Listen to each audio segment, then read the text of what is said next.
একটা সময় আমরা সকলে ভেবেছিলাম আর কখনোই বোধহয় কুর্চিকে খুঁজেই পাওয়া যাবে না, কিন্তু তারপর যখন রশিদ ভাইকে খুঁজে পেলাম তখন বুঝলাম একদিন না একদিন এই এত বড় পৃথিবীতে কুর্চিকেও খুঁজে পাওয়া সম্ভব হবে, কিন্তু তার তো কোনো সূত্র নেই। তাই সত্যি কিভাবে তার খোঁজ আমরা শুরু করব আমি জানি না। অন্তত কোথা থেকে শুরু করব তাও যদি জানতে পারতাম। আউট অফ নাথিং এত বড় একটা দুনিয়ায় কোথায় খুঁজে পাবো একটা মানুষকে? অবিন মামু,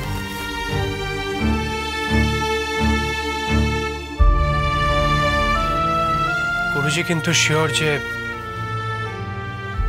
মেঘলার মা কোথাও না কোথাও আছেন, আর একদিন না একদিন ওনাকে নিশ্চয়ই খুঁজে পাওয়া যাবে।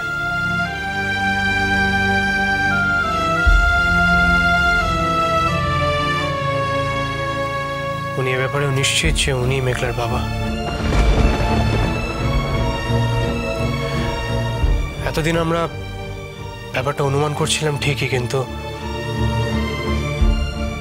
সমস্ত খোঁজ নিয়ে আজ উনি নিজে এসে ব্যাপারটা আমাদের কাছে ক্লিয়ার করে জানিয়ে গেছেন। আসলে তোমার মা গ্রাম ছেড়ে চলে যাওয়ার পর আর কখনো কোনো খোঁজ পাইনি দুজনের। আমি তো ভেবেছিলাম ওরা বিয়ে করে সংসার করছে কোথাও। তোমার বিয়ের সময় প্রথম জানতে পারি যে কুর্চির সাথে রশিদ ভাইয়ের দেখাই হয়নি।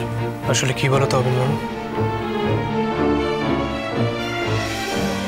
একসঙ্গে এতগুলো ঘটনার ধাক্কায় মেঘলা খুব ডিস্টার্বড। ও কিন্তু ওর মায়ের গল্প শুনতে এসেছে তোমার কাছে।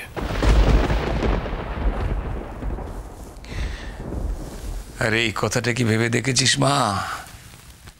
তুই আমার ভাগ্নি হয়ে গেছিস। তুই আমাদের কুর্চি থেকে কত আদরের তা জানিস?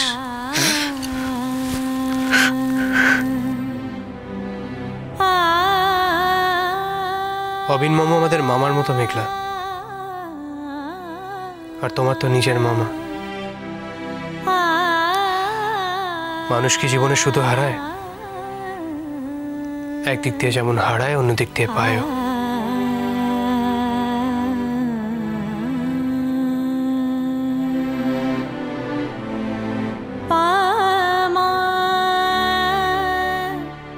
অবিন, হ্যাঁ মা, আমার মা তোমাদের এত আদরের ছিল বলেই কি তোমাদের বাড়িতে তার জায়গা হয়নি?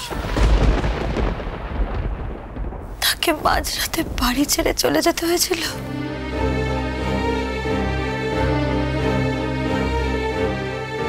মেঘলা, বলো না অভিনব,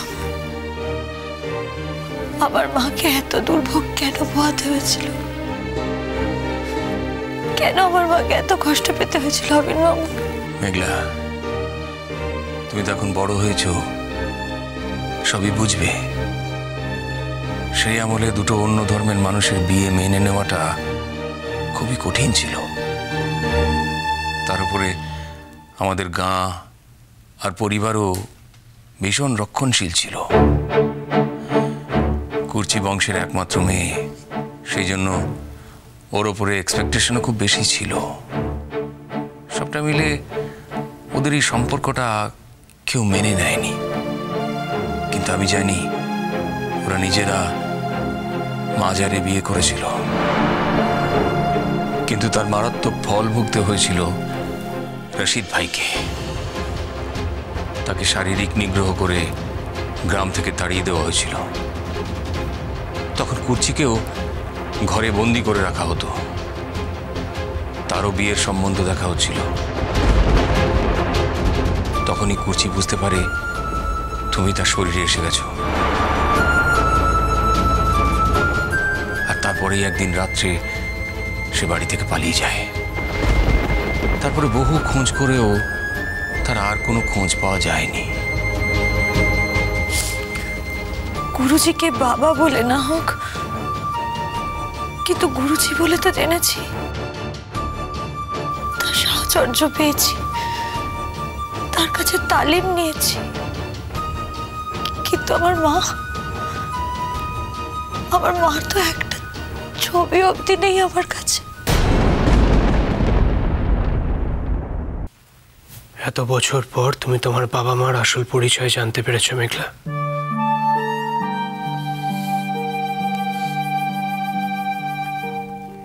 তুমি অনাথ নও, এই পাওনাটা তোমার কাছে অনেক নয়? অনুরাগ, আর সবার মতন আমারও কি ইচ্ছে করে না আমার বাবা মা একসাথে থাকবে, তারা তাদের ভাঙা সংসার আবার জোড়া লাগাবে? আমার ইচ্ছে করাটা কি অন্যায়?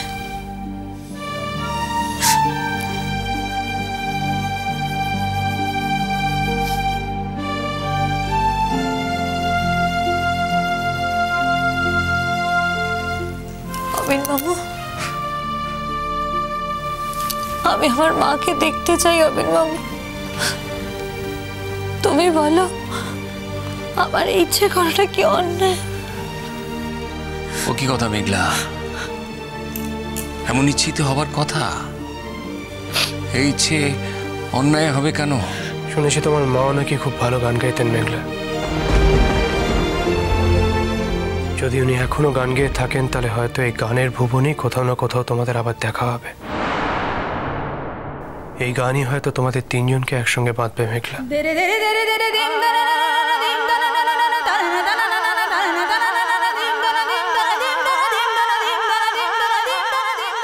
আচ্ছা অবিন মামু,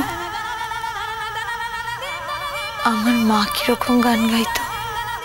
আমাদের পরিবারে বরাবরই একটা গানের চর্চা ছিল। আমার বাবা জ্যাঠা কাকারাও বিভিন্ন সঙ্গীত সাধকের সঙ্গ করেছেন। এই দেখ না মা, আমিও তো গানের জগতেই চলে এলাম। তবে কুর্চির গানের গলার ধারে কাছেও আমরা কেউ ছিলাম না। তোর মা তো তোর বাবার কাছে কিছুদিন ক্লাসিক্যাল মিউজিকেরও তালিম নিয়েছিল। গানটা যদি ধরে রাখতো কুর্চি, তাহলে আজ ওর জগৎজোড়া নাম হতো। আর রশিদ ভাই তো শুধুমাত্র কুর্চিকে খুঁজে পেল না বলেই গান নিয়ে জগতের সামনে কোনোদিন দাঁড়ালো না। নাহলে কি তাঁর আজ এই অবস্থায় পড়ে থাকার কথা ছিল?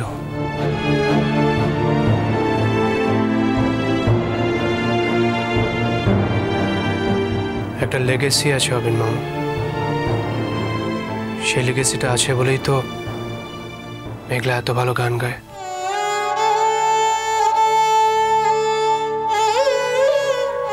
ঠিকই তো,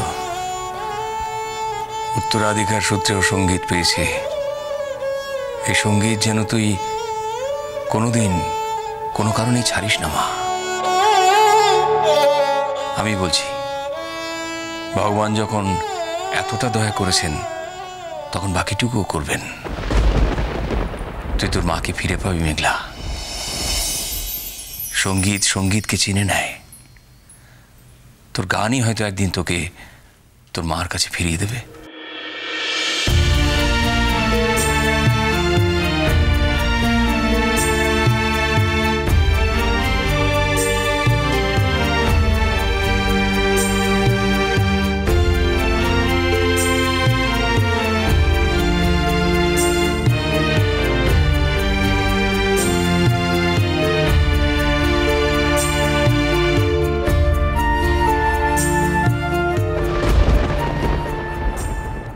কি কাজ ছিল বা না ছিল সেটা তো তোমাকে বলার প্রয়োজন নেই বাবা।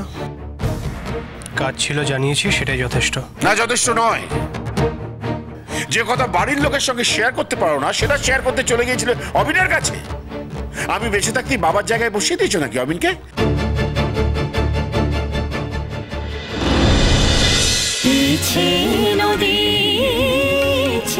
নদী